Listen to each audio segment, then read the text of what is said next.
नमस्कार दोस्तों, जय हिंद। जस्ट इमेजिन दैट आप एक सुबह सो के उठे और आपने जिस हवा में सांस ली वो हवा इतनी जहरीली थी जिसकी वजह से आपको 50 सिगरेट पीने के बराबर डैमेज पहुंच गया। नींद से जागो दोस्त, यह कोई बुरा सपना नहीं है बल्कि भारत के करोड़ों लोगों की आज रियलिटी बन चुकी है। प्रदूषण को कम किया है। New Delhi is the most polluted. The most polluted on earth. But आखिरकार प्यारा देश भारत की हवा इतनी जहरीली कैसे हो गई? गवर्नमेंट की पॉलिसीज कहां पे फेल हो गई? हम इसके लिए क्या कर सकते हैं और कौन है इसके लिए रिस्पॉन्सिबल? आइए इन डेप्थ डिस्कशन करते हैं इस वीडियो में। अगर आप नए हो तो प्लीज सब्सक्राइब करिए, बेल आइकन को प्रेस करिए। आगे बढ़ते हैं। तुम्हें क्लीन हवा भूल जानी पड़ेगी, दिल्ली एनसीआर में आकर तो देख। मत जाना।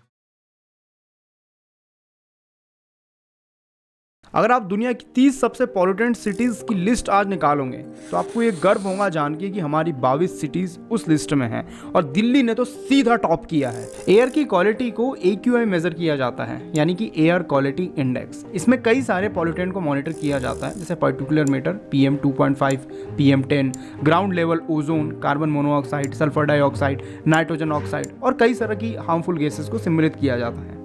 एयर क्वालिटी इंडेक्स को समझने के लिए 3 बेसिक फैक्टर है। पहला तो है डाटा, जैसे जैसे डाटा बढ़ता चला जाएगा वैसे वैसे एयर की क्वालिटी गिरती चली जाएगी। दूसरा है कलर, जैसे कि ग्रीन अच्छी एयर क्वालिटी है, येलो मॉडरेट एयर क्वालिटी है, orange unhealthy for sensitive groups है, रेड अनहेल्दी है। और तीसरा फैक्टर है स्केल, जैसे जैसे स्केल बढ़ता चला जाएगा वैसे वैसे हवा की क्वालिटी गिरती चली जाएगी। ये 3 बेसिक फैक्टर्स है जिनके आधार पे कोई भी व्यक्ति, चाहे वो पढ़ा लिखा हो नहीं हो, कोई भी व्यक्ति हो, वो एयर की क्वालिटी को पहचान सकता है।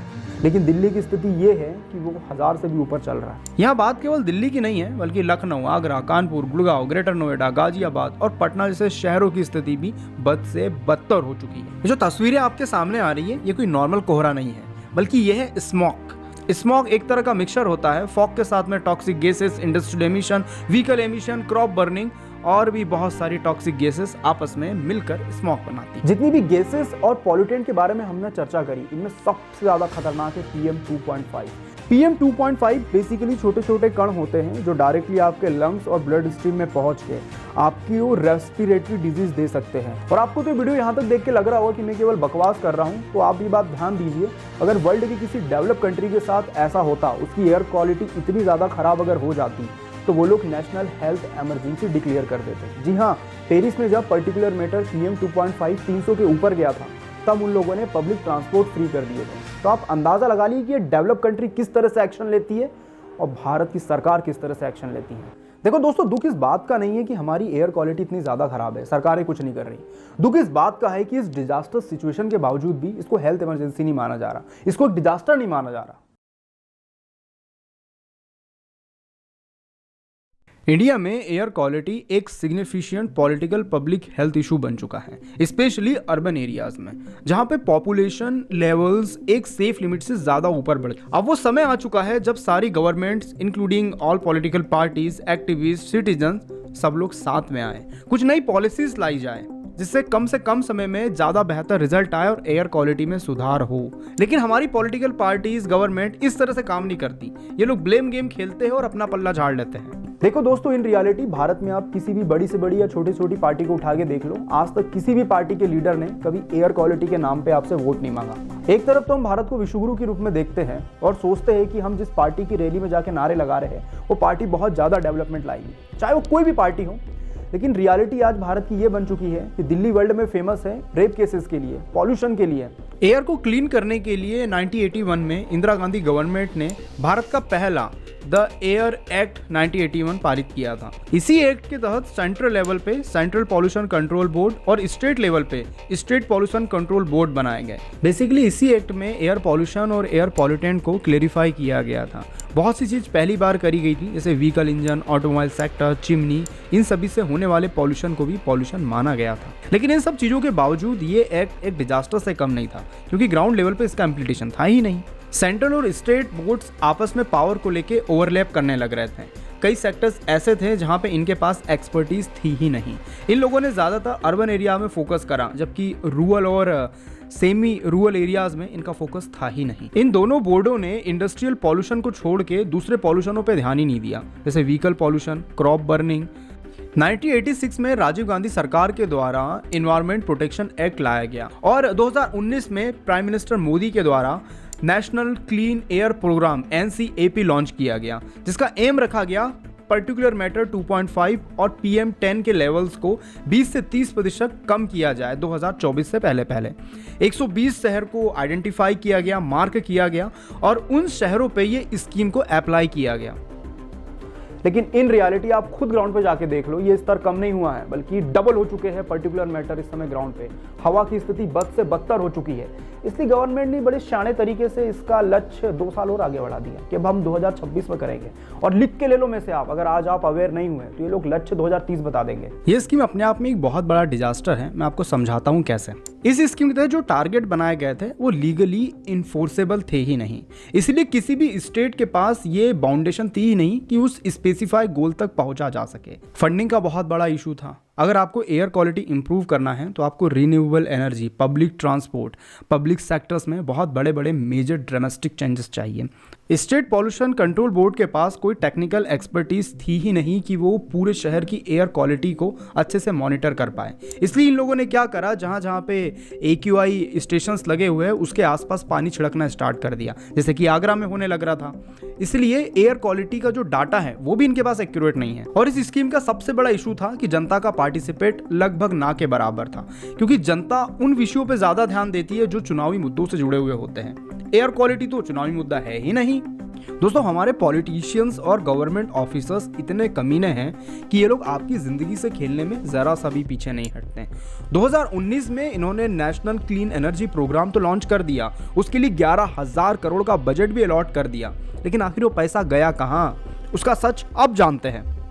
आपके टैक्स पेयर का पैसा, इस स्कीम का पैसा केवल धूल को साफ करने में खर्च किया गया है, ना कि एयर क्वालिटी इंप्रूव करने के लिए। और कई शहर तो ऐसे हैं जिसने इस स्कीम से भी पैसा खर्च नहीं करा। टोटल भारत की 68 सिटी ऐसी है जिनको पैसा देने के बावजूद उन्होंने लोगों की भलाई के लिए पैसा खर्च नहीं करा।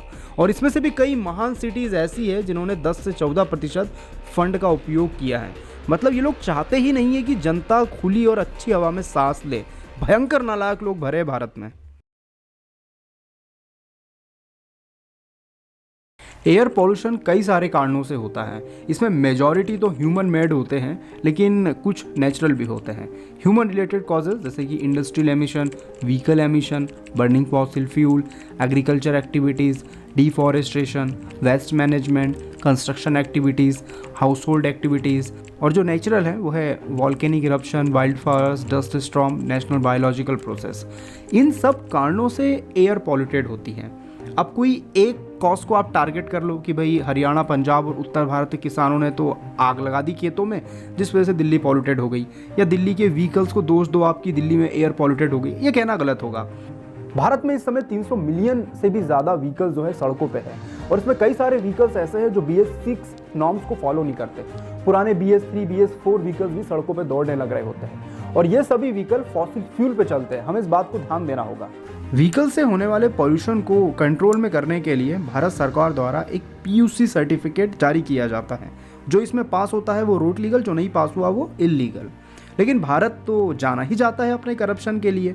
भारत के मेजॉरिटी PUC सेंटर्स पे व्हीकल को देखे बिना, जांचे परखे बिना ही PUC सर्टिफिकेट चंद पैसों के लालच में बना दिया जाता है। इंडिया टुडे के जर्नलिस्ट ने अंडरकवर होके इन PUC सेंटर्स को विजिट करा, और इनके इस अंडरकवर ऑपरेशन में जो सच बाहर आया उसके ऊपर इन्होंने एक आर्टिकल लिखा, जिसको पढ़ के मैं ये वीडियो में आपको डिस्कस कर रहा हूँ। इन व्हीकल्स की वजह से एयर क्वालिटी की स्थिति दिन ब दिन बद से बदतर होते जा रही है। सरकार को जरूरत है कि वो ज्यादा से ज्यादा पब्लिक ट्रांसपोर्टेशन को बढ़ावा दे, इलेक्ट्रिक व्हीकल्स को बढ़ावा दे, सब्सिडी और ज्यादा बढ़ाए, जो कारों पे टैक्स लगने लग रहा है उसको कम से कम किया जाए, ताकि आने वाले 5-10 सालों में, 15 सालों में धीरे धीरे ही सही पर हम कुछ तो सुधार करने के पथ पे आगे बढ़े। हमारी सरकार को फैक्ट्रियों से होने वाले पॉल्यूशन पे रोक लगानी होगी। जो रूल्स और रेगुलेशन है उसको और ज्यादा कड़े बनाने होंगे। जो भी फैक्ट्रियां फॉसिल फ्यूल्स का यूज कर रही हैं उनको सब्सिडी देके नेचुरल गैस पे शिफ्ट करना होगा, क्योंकि भारत में टोटल एयर पॉल्यूशन में 51% हिस्सेदारी केवल इन्हीं इंडस्ट्रियों की है। सरकार से कहीं ना कहीं तो गलती हो रही है, या तो रिश्वत ले ली जा रही है, या फिर रूल्स एंड रेगुलेशन ढीले कर दिए जा रहे हैं, या फिर वो बहुत ज्यादा कमजोर है। कहीं ना कहीं तो गलती हो रही है, तभी स्थिति इतनी खराब है। हमें चाइना से सीखने की ज़रूरत है। जब कुछ दशकों पहले चाइना भी इस तरह की सिचुएशन फेस कर रहा था, तब उसने बहुत बड़े बड़े कदम उठाए। सबसे पहले तो उसने अपनी एनर्जी सोर्स को ग्रीन एनर्जी पे शिफ्ट किया। दूसरा, उसने अपने शहरों में चलने वाली कारों को इलेक्ट्रिक व्हीकल में तब्दील करा। और भी बहुत सारे छोटे छोटे रूल्स एंड रेगुलेशन को टफ बनाया गया। बहुत ज़्यादा कड़े कदम उठाए गए, जिससे पॉल्यूशन आज कंट्रोल में है। सर्दी आते आते तक पंजाब, हरियाणा और उत्तर भारत के मेजॉरिटी क्षेत्रों में धान की फसल बोई जाती है और फसल कट जाने के बाद खेतों में बड़े मजे से आग लगा दी जाती है। और किसान तो इतने चतुर हैं, इनको पता है कि भाई 2 बजे तक के सैटेलाइट डाटा कैप्चर करता है और 2 बजे के बाद अगर आप खेत में आग लगाओगे तो डाटा भी पकड़ में नहीं आएगा। राज्य मंत्री कीर्तिवर्धन सिंह ने लोकसभा में बताया कि केंद्र ने दिल्ली, पंजाब, हरियाणा और उत्तर प्रदेश में 2018 से अभी तक के 3,623 करोड़ रुपए केवल अवशेष प्रबंधन पे खर्च करे हैं, ताकि किसान पराली न जला पाए। इन्होंने पराली को इकट्ठा करने के लिए 4500 बेरल और रेक सहित 3 लाख से अधिक मशीनें वितरित करी हैं। पर इन सब चीजों का हुआ क्या? स्थिति तो बद से बदतर हो चुकी है। पंजाब, हरियाणा और उत्तर भारत के किसान धान इसीलिए बोते हैं क्योंकि धान पे एमएसपी मिलता है। इस समय सरकार को जरूरत है कि ये लोग क्रॉप बर्निंग ना करते हुए कुछ पेस्टिसाइड्स का यूज कर ले, या फिर सरकार कड़ी से कड़ी गाइडलाइंस बनाए कि ये लोग क्रॉप बर्निंग ना कर पाए। जो भी किसान ऐसा करता पाया गया उसके खिलाफ कड़े से कड़े एक्शन लिए जाए। एयर पॉल्यूशन में सबसे ज्यादा खतरनाक होता है पार्टिकुलर मैटर 2.5। ये सबसे ज्यादा फैलता है गंदी सड़कों पे उड़ने वाली धूल। जब कंस्ट्रक्शन होता है उस समय धूल उड़ती है, उससे ये होता है। देखिए, इस वीडियो में हमने एयर पॉल्यूशन के कई सारे कॉजेस के बारे में चर्चा करी, जैसे vehicle ambitions, industrial smoke, crop burning, construction dust और भी बहुत सारी छोटी मोटी चीजें।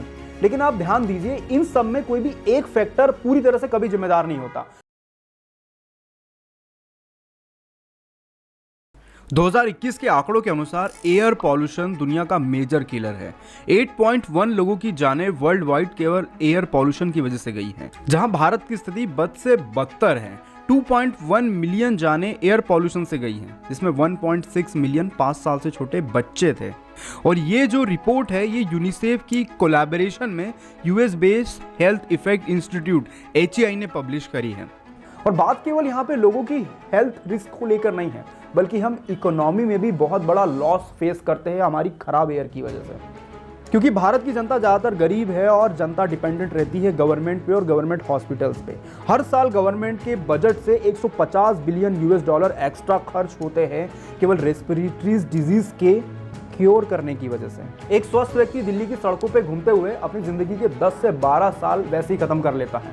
आप सोच के देखो, एक छोटा बच्चा जो केवल स्कूल जा रहा है, वो 50 सिगरेट फूकते हुए स्कूल जा रहा है। आज आपको ये वीडियो देख के ऐसा लग रहा होगा मैं बकवास कर रहा हूँ, ऐसी वीडियो से क्या ही फर्क पड़ेगा, हम क्या ही सुधार ला सकते हैं। लेकिन जब ऐसी कोई डिजीज आपके और आपके परिवार के किसी व्यक्ति को होगी, तब आपको इस वीडियो का और ऐसे टॉपिकों का महत्व समझ में आएगा। या आप प्यारे देश भारत की विडंबना ही समझ लो कि आज हम 70 से 80% इलेक्ट्रिक जनरेशन केवल फॉसिल फ्यूल बर्न करके करते हैं। हमारे पास ना तो इतना पैसा है, ना ही इतने रिसोर्सेस है कि हम रातों रात न्यूक्लियर और ग्रीन एनर्जी पे शिफ्ट हो जाएं। इसलिए हमारे देश की विडंबना ही है कि हमें या तो इकोनॉमिक ग्रोथ या फिर हेल्थ, दोनों में से हमेशा एक को चूज करना पड़ता है। अब आप उससे पूछोगे कि भाई दीपक, हम ऐसे मसलों पे कर ही क्या सकते हैं, हम तो एक आम नागरिक है। आप कर सकते हो, छोटा छोटा प्रयास ही अगर एक एक व्यक्ति करने लगे तो परिवर्तन आ सकता है। अब हमें करना क्या है वो हम आगे समझते हैं। हमें जितना ज़्यादा हो सके पब्लिक ट्रांसपोर्ट या फिर कारपूल का यूज़ करना होगा, जिससे आपके पैसे तो बचेंगे ही बचेंगे, साथ में आपका इन्वॉल्वमेंट भी अपने फ्रेंड्स के बीच में ज़्यादा बढ़ेगा। हो सके तो अपने एनर्जी कंजप्शन को थोड़ा सा कम करने की कोशिश करिए। अगर ज़रूरत ना हो तो घर के बल्ब और पंखे को बंद कर दीजिए। इससे आपकी इलेक्ट्रिसिटी बिल तो बचेगा ही। आप समझने की कोशिश करिए, इलेक्ट्रिसिटी बनाने के लिए फॉसिल फ्यूल बर्न करना पड़ता है। भारत अभी उतना डेवलप नहीं हुआ कि हम पूरी तरह से ग्रीन एनर्जी पे शिफ्ट हो पाए। तो जितना हो सकता है उतना इलेक्ट्रिसिटी कंजप्शन अपना कम करिए। इन सब चीज़ों की वजह से आप थोड़े थोड़े परिवर्तन तो ला पाओगे, लेकिन अगर आप मेजर परिवर्तन चाहते हो तो आपको आपके पॉलिटिकल लीडर से चर्चा करनी ही पड़ेगी। आपके एरिया के सांसद, विधायक तक के एक ग्रुप बना के आप जाइए, उनसे बात करिए और उनसे पूछिए कि आपने हमारे शहर की एयर क्वालिटी इंप्रूव करने के लिए क्या क्या कदम उठाए हैं। केवल हवाबाजी नहीं, आपने ग्राउंड लेवल पे क्या कदम उठाए, उनसे पूछिए। आप समझने की कोशिश करिए, ये हमारा प्यारा देश भारत है। यहाँ पे आपको आपके अधिकारों और आपके हक के लिए भी खुद को लड़ना होगा। तरीका चाहे जैसा भी हो, सरकार से आपको हक छीनना पड़े, प्रोटेस्ट करना पड़े, लीडरों से झगड़ा करना पड़े या फिर उनको वोट ना देना पड़े, तरीका चाहे जो भी हो, क्लीन एयर आपका अधिकार है, ना कि एक लग्जरी लाइफस्टाइल।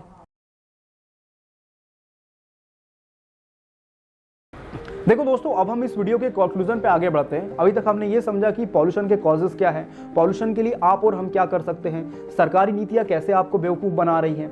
लेकिन इस वीडियो में हमने ये भी जाना कि अगर हम लोग सभी अवेयर हो जाएं, भले ही स्मॉल लेवल पे, पर अगर अवेयर होके हमारे पॉलिटिकल लीडर से सही सवाल पूछें तो चीज़ें बदल सकती हैं। कहते हैं उम्मीद पे दुनिया कायम है, और इसी उम्मीद के साथ मैं ये वीडियो बना रहा हूँ।